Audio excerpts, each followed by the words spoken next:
ये कानून पहले से ही चला आ रहा है।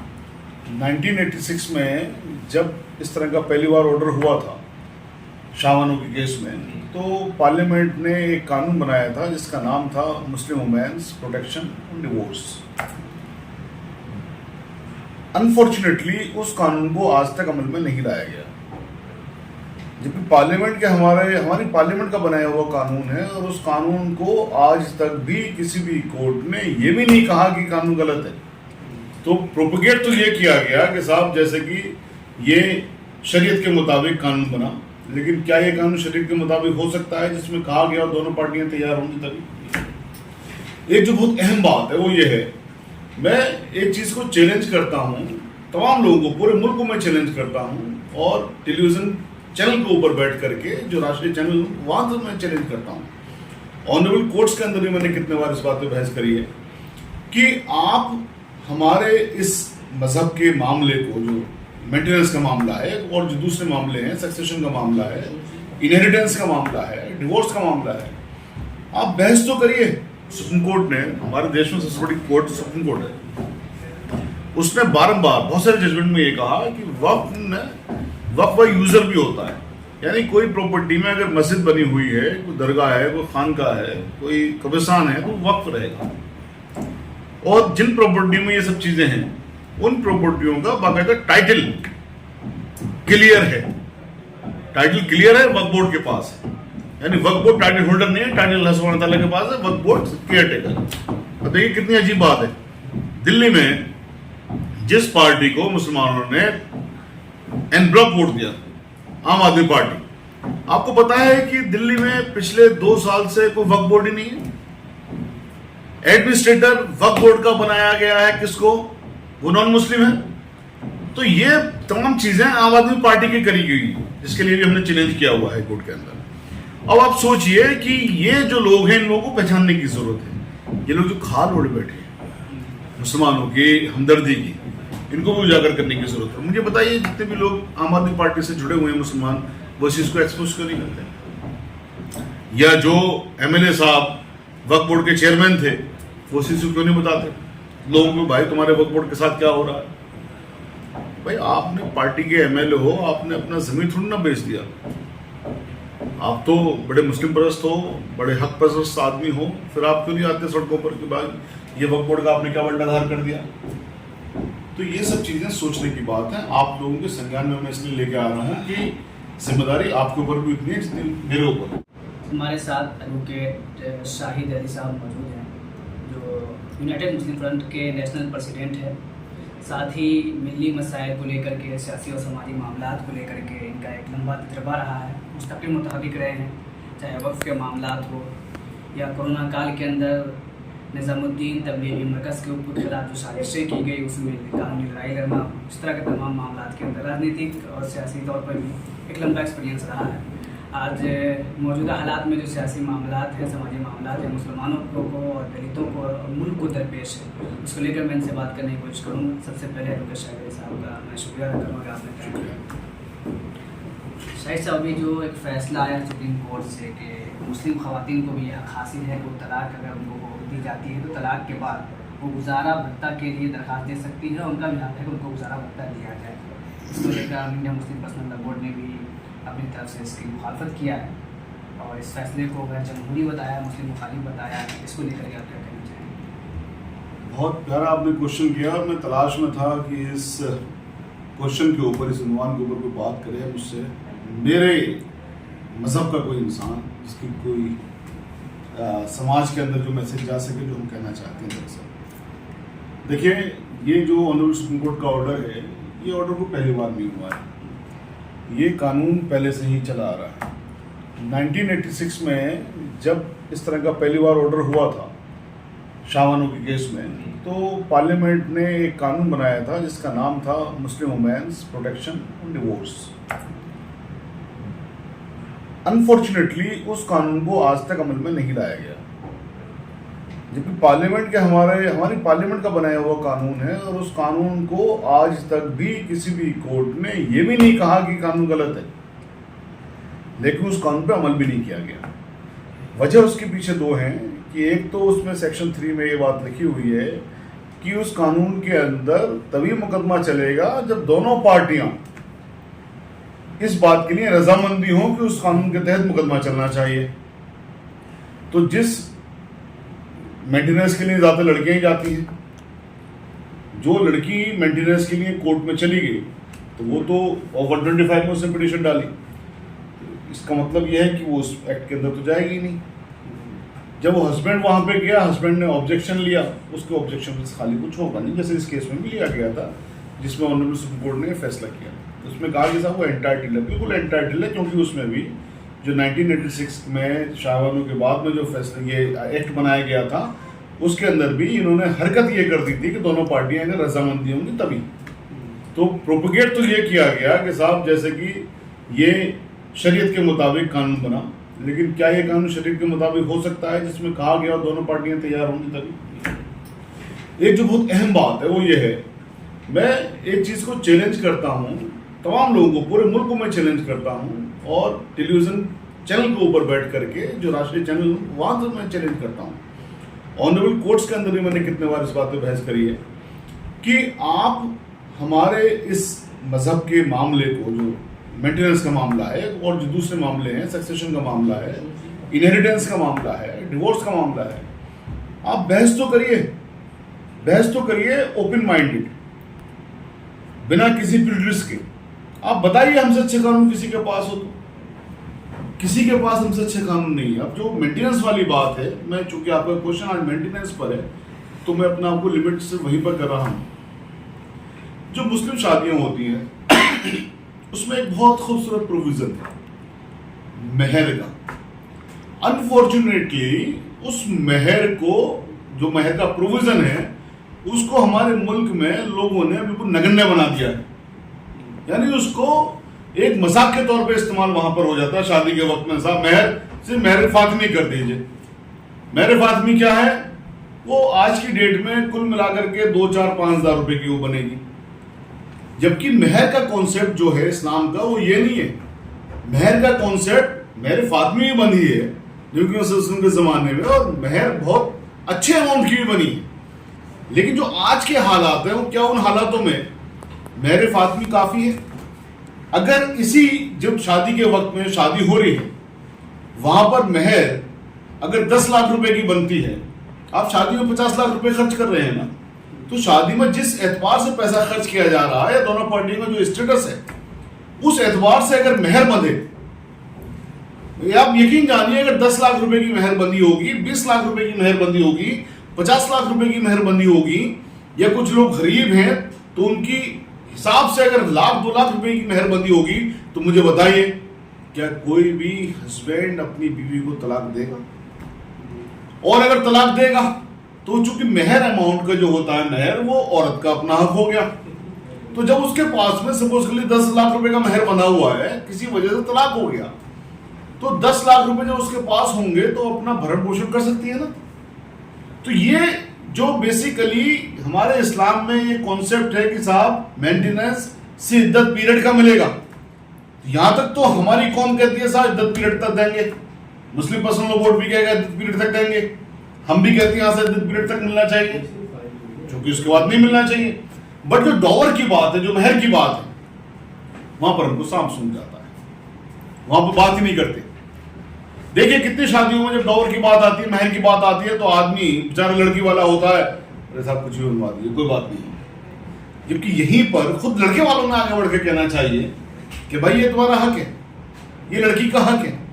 यहां पर मेहर के तौर पर अगर एक बड़ा अमाउंट फिक्स हो तो तलाक भी नहीं होंगे, और अगर किसी वजह से तलाक होते हैं, देखिए अल्लाह सुब्हानहू व तआला को तलाक नापसंद है, लेकिन उसके बावजूद तलाक की परमिशन दी ना।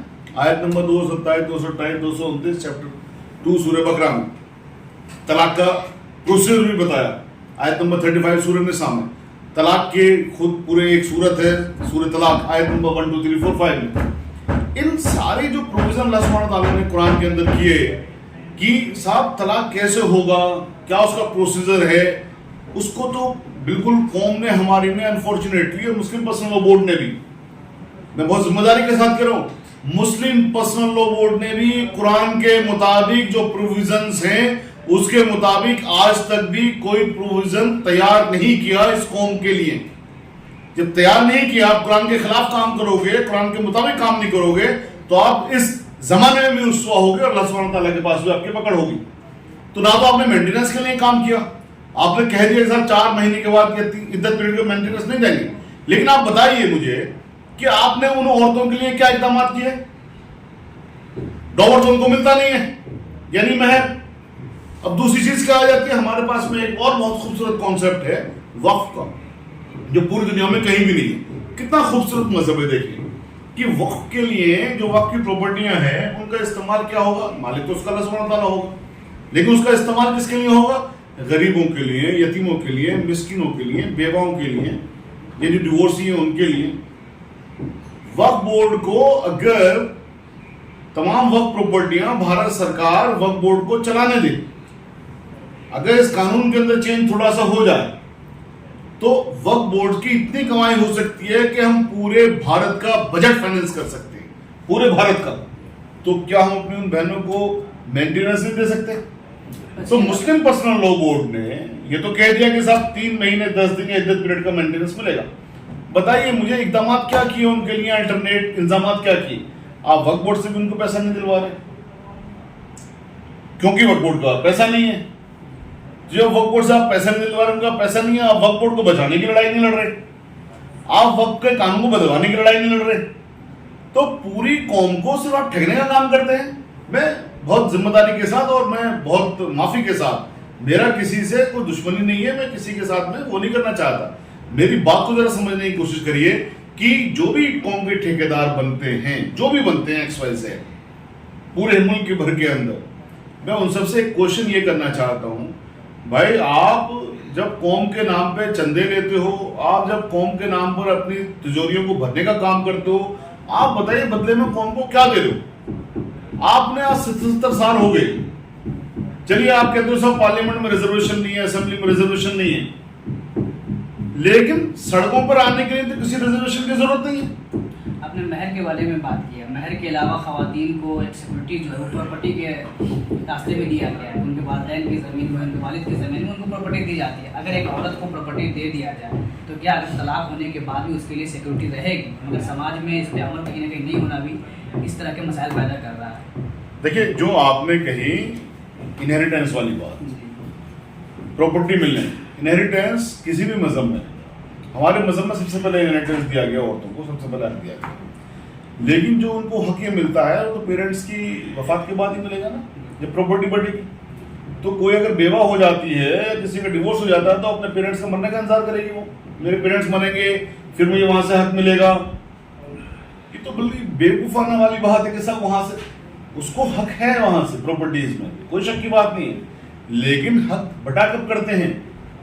जब जिनकी प्रॉपर्टी है, यानी जो पेरेंट्स है, उनकी वफात के बाद बच्चों को भी तो ही मिलेगा, बेटे को भी तो ही मिलेगा, बेटी को भी मिलेगा, ठीक है। और ये कितना प्यारा प्रोविजन है कि बेटे को और बेटी को 2 हिस्से, बेटे को 1 हिस्सा, बेटी को, क्योंकि बेटी को 1 हिस्सा इसलिए कि जिसके साथ वो शादी होकर जा रही है वो भी तो अपने पेरेंट्स से 2 हिस्से ले रहा है ना, तो 2 हिस्से और 1 हिस्सा मिला तो 3 हिस्से हो गए।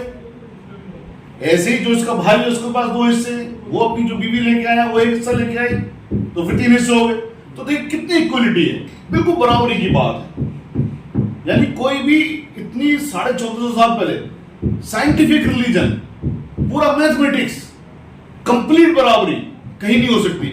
लेकिन मैं इन ठेकेदारों को क्या करूं सर, जो मेरे कौम के ठेकेदार बनते हैं, जिन्होंने इस कौम को 77 साल से रुसवा करने का काम किया है, जो बड़े बड़े चंदे पे तो अपना सब कुछ करते हैं, सारी चीजें करते हैं, बड़ी जज्बाती बातें भी करते हैं, वो इस कौम को सिर्फ डुबाने का काम कर रहे हैं।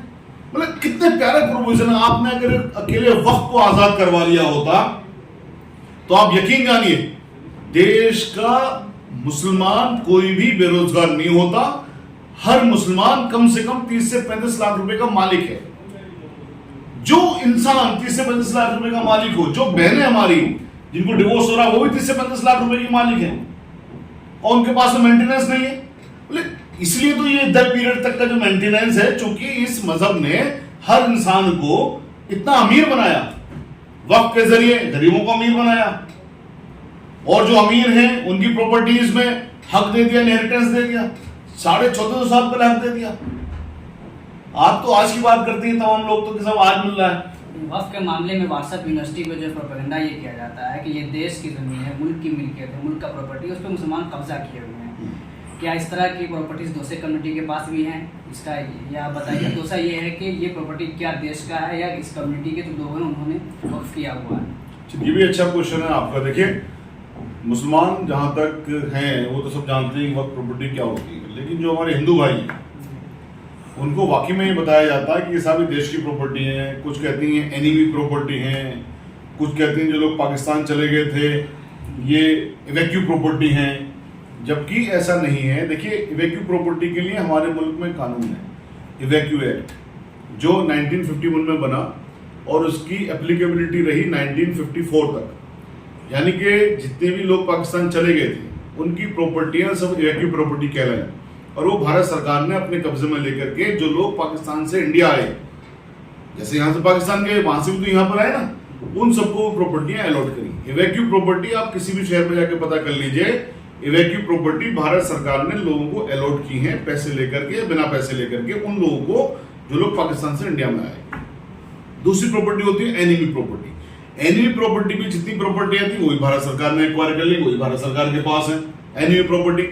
ये जो वक्फ प्रॉपर्टियां हैं, ये वक्फ प्रॉपर्टियां ये किसी ये सरकार की या किसी की अपनी ज़्यादात नहीं है। ये वो प्रॉपर्टियां हैं जो लोगों ने विलफुली, इंटेंशनली, वॉलंटरीली अल्लाह सुब्हानहू तआला के नाम में वो प्रॉपर्टियां ट्रांसफर करी, जिसको कहते हैं वक्फ डीड बना करके करें। वक्फ डीड बनी, वक्फ डीड बनी और उनका बाकायदा रजिस्ट्रेशन है, उनमें गजट है बाकायदा उन प्रॉपर्टियों पे। वो प्रॉपर्टियों का एग्जिस्टेंस कैसे आया, तमाम सर्वे हैं उसके लिए। जब आप उठा के देखेंगे उसका कि जो भारत सरकार के डॉक्यूमेंट है, सबसे बड़ा गजट जिसको कहते हैं, वो तमाम वक्फ प्रॉपर्टियां गजट में मेंशन है। गजट में कोई प्रॉपर्टी मेंशन ऐसे नहीं हो जाती है, उसका पूरा इतिहास निकल के आता है प्रॉपर्टी कहां से आई। वक्फ में कैसे कैसे होता है, जो लोगों ने अपनी प्रॉपर्टियां वक्फ कर दी कि साहब ये प्रॉपर्टी का मालिक अल्लाह सुब्हानहू तआला होगा, इसके जो फायदे हैं वो कौम के लिए, ये समाज के लिए खर्च होंगे, वो वक्फ होगी, वक्फ डीड बन गई, उसका रजिस्ट्रेशन हो गया, सर्वे हो गया, यहाँ साहब जिसने किया है उसका मालिक या नहीं है। बाकायदा सर्वे करने वाली भी भारत सरकार है, सर्वे करवाने वाली भी भारत सरकार है, गजट में निकालने वाली भी भारत सरकार है।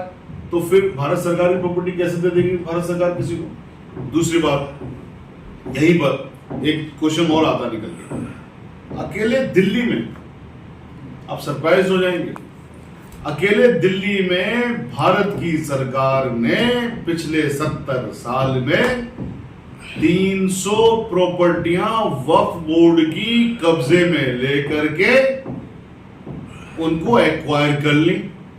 अकेले दिल्ली में उन वक्फ प्रॉपर्टियों का जो 300 प्रॉपर्टियां एक्वायर कर ली, वक्फ एक्ट जो पार्लियामेंट ने पास किया वो क्या कहता है, कोई भी वक्फ प्रॉपर्टी एक्वायर नहीं कर सकते बिना वक्फ बोर्ड की लिखित परमिशन के। हमने इसमें पिटीशन डाली, उसमें आया कि सर कोई परमिशन नहीं ली। अब क्या मसला क्या है कि वक्फ बोर्ड का चेयरमैन कौन, वो उस पार्टी का एमएलए जिस पार्टी की सरकार है, तो अपनी सरकार के खिलाफ कैसे बोलेगा? सरकार ने एक्वायर कर ली, वो बोल नहीं रहा। तो बजाय इसके कि वो प्रॉपर्टियां सरकारी हों या और लोगों की हों, वो प्रॉपर्टियां बेसिकली मुसलमानों की हैं, जो मुसलमानों ने अल्लाह सुब्हानहू तआला के नाम में ट्रांसफर करी, जिसका फायदा लोगों को पहुंचना था। उन प्रॉपर्टियों को भी भारत की सरकार ने पूरे देश भर के अंदर जगह जगह कब्जा किया है, एक्वायर किया है, उल्टा हुआ है यहाँ पर। दूसरी चीज, वक्फ कैसे होता है? कोई कब्रिस्तान है, कब्रिस्तान का वजूद कैसे आया? तमाम उसके डॉक्यूमेंट्स हैं।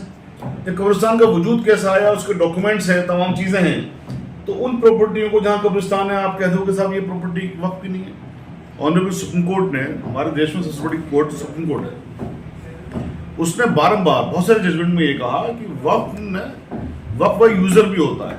यानी कोई प्रॉपर्टी में अगर मस्जिद बनी हुई है, कोई दरगाह है, कोई खानका है, कोई कब्रिस्तान है, तो वक्फ रहेगा।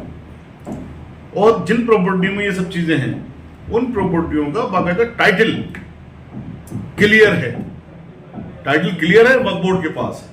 यानी वक्फ बोर्ड टाइटल होल्डर नहीं है, टाइटल अल्लाह सुब्हानहू तआला के पास है, वक्फ बोर्ड केयर टेकर। अब देखिए कितनी अजीब बात है, दिल्ली में जिस पार्टी को मुसलमानों ने एन ब्लॉक वोट दिया आम आदमी पार्टी। आपको पता है कि दिल्ली में पिछले 2 साल से कोई वक्फ बोर्ड ही नहीं है।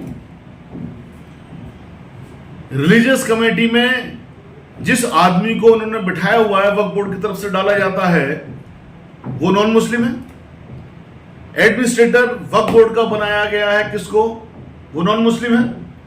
तो ये तमाम चीजें आम आदमी पार्टी की करी गई, जिसके लिए भी हमने चैलेंज किया हुआ है कोर्ट के अंदर। अब आप सोचिए कि ये जो लोग हैं इन लोगों को पहचानने की जरूरत है। ये लोग जो खाल ओढ़े बैठे हैं मुसलमानों की हमदर्दी की, इनको भी उजागर करने की जरूरत है। मुझे बताइए जितने भी लोग आम आदमी पार्टी से जुड़े हुए हैं मुसलमान, वो इस चीज को एक्सपोज क्यों नहीं करते? या जो एमएलए साहब वक्फ बोर्ड के चेयरमैन थे वो इस चीज को क्यों नहीं बताते लोगों को, भाई तुम्हारे वक्फ बोर्ड के साथ क्या हो रहा है? भाई आपने पार्टी के एमएलए हो, आपने अपना जमीन थोड़ी ना बेच दिया। आप तो बड़े मुस्लिम परस्त हो, बड़े हक परस्त आदमी हो, फिर आप क्यों नहीं आते सड़कों पर कि भाई ये वक्फ बोर्ड का आपने क्या बंटाधार कर दिया? तो ये सब चीजें सोचने की बात है। आप लोगों के संज्ञान में मैं इसलिए लेके आ रहा हूँ कि जिम्मेदारी आपके ऊपर भी उतनी है जितनी मेरे ऊपर है। तो मैं तो अपनी तरफ से जितना भी कुछ हो सकता है मैं कर ही रहा हूँ। पूरे मुल्क में ये प्रॉपर्टी कितनी होगी, इसको किस तरह आज़ाद कराया जा सकता है, और क्या इसके लिए कानून में भी कोई तब्दीली होनी चाहिए? पूरे मुल्क भर में ये प्रॉपर्टियाँ तमाम हमारे पास में डेटा मौजूद है, लेकिन मैं आपको वैसे बताऊं कि सबसे ज़्यादा प्रॉपर्टियाँ रेलवे के पास, डिफेंस के पास, डिफेंस के बाद सबसे ज़्यादा प्रॉपर्टियाँ फिर हमारे पास। सच्चर कमेटी की रिपोर्ट है जो टेबल हो चुकी है पार्लियामेंट के अंदर, उसके मुताबिक वक्त के पास जो प्रॉपर्टियाँ हैं वो डिफेंस के बाद सबसे ज़्यादा प्रॉपर्टियाँ हैं। उनको अगर हम मार्केट रेट में आज की में तब्दील कर दें तो हर मुसलमान तकरीबन 30 लाख रुपए से 35 लाख रुपए का मालिक होगा। इतनी प्रॉपर्टियां हैं, उनको मार्केट में तब्दील कर दें, उनको हर मुसलमान को अगर बांट दें, वो बांटी नहीं जा सकती क्योंकि वो अल्लाह ताला की चीज़ है। लेकिन उसके हकूक, उसके जो प्रॉफिट्स हैं, उससे तमाम कौम के लिए इस्तेमाल हो सकते हैं। ये आपके एक बात का जवाब रहा। दूसरी बात का जवाब ये है कि इनको कैसे आज़ाद करवाया जाए। वक्फ प्रॉपर्टियाँ कोई गुलाम नहीं है। इन्होंने क्या करा है, वक्फ एक्ट जो बनाया 1954 में बनाया, 1995 में बनाया या 2013 में बनाया, इन सारों के अंदर क्या कर दिया कि इसमें इनका अपॉइंटमेंट वक्फ बोर्ड के चेयरमैन का, वक्फ बोर्ड के मेंबर्स का अपॉइंटमेंट करती है गवर्नमेंट, जो भी गवर्नमेंट पावर में होती है। तो वो बेसिकली जितनी उसके अहदेदार होंगे वो गवर्नमेंट के गुलाम हो गए। वो गवर्नमेंट के खिलाफ क्या बोलेंगे? अब जैसे दिल्ली में वक्फ बोर्ड नहीं है तो गवर्नमेंट के खिलाफ नहीं बोल रहे, जब वक्फ बोर्ड था तब गवर्नमेंट के खिलाफ नहीं बोल रहे थे। अब जैसे मैंने बताया दिल्ली में 300 प्रॉपर्टियां भारत की सरकार ने एक्वायर कर ली, नहीं कर सकते थे, तो वक्फ बोर्ड कुछ नहीं बोल रहा। तो ये इस कानून में बदलाव की जरूरत है। एक कानून हमारे मुल्क में है, सरदार भाइयों के पास है, जिसका नाम है गुरुद्वारा प्रबंधक कमेटी एक्ट 1925। वो इतना बड़ा एक्ट है कि उसमें जब वो पास हुआ 1925 में, तो महात्मा गांधी जैसी शख्सियत ने यह कहा था कि हम जंग आज़ादी की पहली लड़ाई जीत गए। 25 जुलाई 1925 को ये कहा था महात्मा गांधी ने। उस एक्ट में क्या है? उस एक्ट में यह है कि जो सरदार भाइयों की हमारी ज़मीनें हैं, उनके गुरुद्वारे हैं, उनकी जो और इबादत की जगहें हैं, या जो उनके मालिक हैं, उनकी प्रॉपर्टियां गुरुद्वारा प्रबंधक कमेटी संचालित करेगी, जैसे हम वक्फ बोर्ड संचालित करता है। और गुरुद्वारा प्रबंधक कमेटी के जो अहदेदार हैं उनको सरकार नहीं चुनेगी, उनको खुद सरदार चुनेंगे अपने इलेक्शन के जरिए। इसलिए उनका इलेक्शन कमीशन अलग है इस मुल्क के अंदर, हमारे मुल्क के अंदर 1925 से आज तक काम कर रहा है। नतीजा क्या है कि कर्जा हंसना हमारा कॉन्सेप्ट मगर वो देते हैं। नतीजा और क्या है कि बड़े बड़े तालीम के इदारे हमारे होने चाहिए, लेकिन उनके हैं, उनके भी होने चाहिए, उनकी ठीक है, बढ़िया बात है, लेकिन उस कानून पर हमारे इन सो कॉल्ड ठेकेदारों की या हमारे जो जितने भी लोग आज तक गुजरे हैं, अहदेदारान या बड़े बड़े पढ़े लिखे जजेस भी रहे हैं, एडवोकेट्स भी रहे हैं, उलेमा भी रहे हैं, सारी चीज़ें सबके लिए कह रहा हूँ, उनके दिमाग में किसी बात नहीं आई कि यार ये कौम इतनी तरक्की कर गई है किस कानून की वजह से, और हमारे पास इतना बड़ा ज़ख़ीरा है, उनके पास तो बहुत छोटी सी प्रॉपर्टियाँ हैं, ठीक है, बहुत छोटी सी प्रॉपर्टियाँ हैं, तो वो इतनी तरक्की कर गई इस कानून की वजह से। क्योंकि उस कानून में जब ये होता है कि साहब लोग उसको इलेक्ट करेंगे, यानी लोगों की उसके अंदर सरकार होगी, तो उनकी जवाबदेही भी होती है अपने वोटर के प्रति, और ट्रांसपेरेंसी भी रहती है। जैसे भारत की सरकार का इलेक्शन होता है उसकी ट्रांसपेरेंसी है, जवाबदेही भी है, मुखालफत भी है, सब चीज़ निकल के आती है ना। ऐसे ही अगर भारत की सरकार को प्रेसिडेंट ऑफ इंडिया अपॉइंट करना शुरू कर दे तो निरंकुशता आ जाएगी ना, जो चाहेंगे वो करेंगे। तो बेसिकली वक्फ बोर्ड के अंदर वही हो रहा है, निरंकुशता है। भारत की सरकार या जिस भी स्टेट की सरकार होती है उसको चाहती है सपोर्ट कर देती है, वहां निरंकुशता चलती है, वहां डेमोक्रेसी है ही नहीं। एक डेमोक्रेटिक मुल्क में वक्फ बोर्ड में डेमोक्रेसी नहीं है, और इस चीज को हमारी कौम समझे नहीं। जिस जिस जिस मजहब की बुनियाद डेमोक्रेसी पर है, जिस मजहब की बुनियाद डेमोक्रेसी पर है, दुनिया को डेमोक्रेसी जिस मजहब ने बता दी, उस मजहब के मानने वाले लोग इस मुल्क के अंदर इतना भी उनके अंदर नहीं आया कि यार हम अपने वक्फ बोर्ड के अंदर तो कम से कम डेमोक्रेसी करवाना। यकीन जानिए अगर वक्फ बोर्ड के अंदर ये कानून बदल गया होता तो ना हमारी बहनें मेंटेनेंस की नहीं रोक रही होती, ना किसी सरकार को या ऑनरेबल कोर्ट को टिप्पणियां करने की जरूरत पड़ती कि साहब उनका हक है, उनको मेंटेन करना चाहिए, नहीं चाहिए, बिल्कुल मेंटेन करना चाहिए। तमाम बुराइयों की जड़ यहाँ से शुरू होगी सर। हमारे बड़ों ने ये ज़मीनें इसलिए नहीं दी होंगी इस कौम को आज के डेट में ऐसे वक्त देखना पड़ा, इसमें सोचने की बात है। आखिरी सवाल ये होगा कि इस सिलसिले में आपकी कोशिशें भी लगातार रही हैं, तो कैसी कोशिशें रही और आगे क्या यादें हैं आपके वक्त को लेकर के? कोशिशें तो ये तो खैर आप आवाम से पूछें, लेकिन मैंने अकेले दिल्ली में मैंने 990 वक्फ प्रॉपर्टियाँ अल्हम्दुलिल्लाह आज़ाद करवाई। वो आज़ाद करवाने के बाद में वक्फ बोर्ड के पास वो प्रॉपर्टियाँ गई। वक्फ बोर्ड ने जब उनको मार्केट रेंट पर लेट आउट किया तो आप देखिए दिल्ली में वक्फ बोर्ड ने तमाम जो मस्जिदें हैं उनके मुअज्जिन और इमामों को तनख्वाह देनी शुरू करी, याद है ना आपको? जी। तो ये कुछ प्रॉपर्टियाँ जब मार्केट रेट पे चढ़ी तो उससे कितनी आमदनी हुई कि मुअज्जिन को इमामों को तनख्वाह मिली। अब सोचिए अगर सारी प्रॉपर्टियाँ हमारी लिबरेट हो जाएं तो मेरे ख्याल है हर जो भी मुसलमान है सबका रोज़गार भी होगा, सब पूरी तरह से सेल्फ डिपेंडेंट भी होंगे।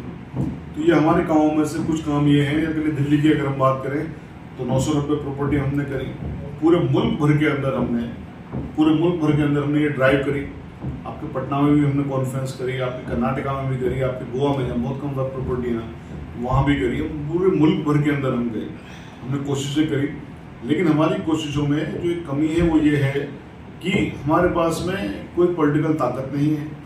हमारी कौम को गुमराह किया गया है, हमारी कौम को बिल्कुल उसको जज्बाती तो वो है, उसके जज्बातों को लोग गलत इस्तेमाल करते हैं। जो मेन चीज़ है उसको नेता बताते नहीं हैं, जो हमारे अहदेदारान हैं, लीडरान हैं, वो बताते नहीं हैं, वो उसको गुमराह करके रखे हुए हैं।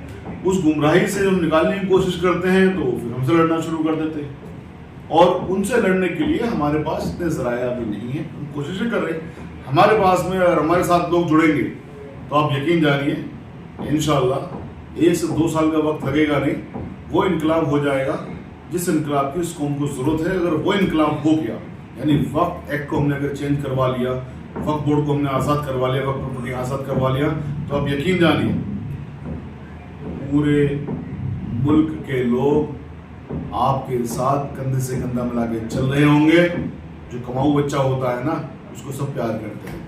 तो जब आपके पास में इतनी प्रॉपर्टियां हैं कि पूरे हिंदुस्तान का बजट आप फाइनेंस कर सकते हो, आप हर साल बहुत ज़्यादा खूब सारे एम्स की तरह के अस्पताल बना सकते हो, यूनिवर्सिटी बना सकते हो, तमाम डेवलपमेंट के काम कर सकते हो, तमाम लोगों को रोज़गार दे सकते हो, तो आप यकीन जानिए सब आपके साथ में खड़े होंगे और ये आपकी जितनी भी परेशानियाँ सब काम करेंगे। बहुत शुक्रिया शाहिद अली साहब, बहुत इन्फॉर्मेटिव इंटरव्यू शाहिद अली साहब का हमने लिया। इंशाल्लाह आगे भी इस तरह के इन्फॉर्मेटिव इंटरव्यूज़ हम करते रहेंगे। कैमरा पर्सन महताब आलम के साथ मैं सैफुर रहमान।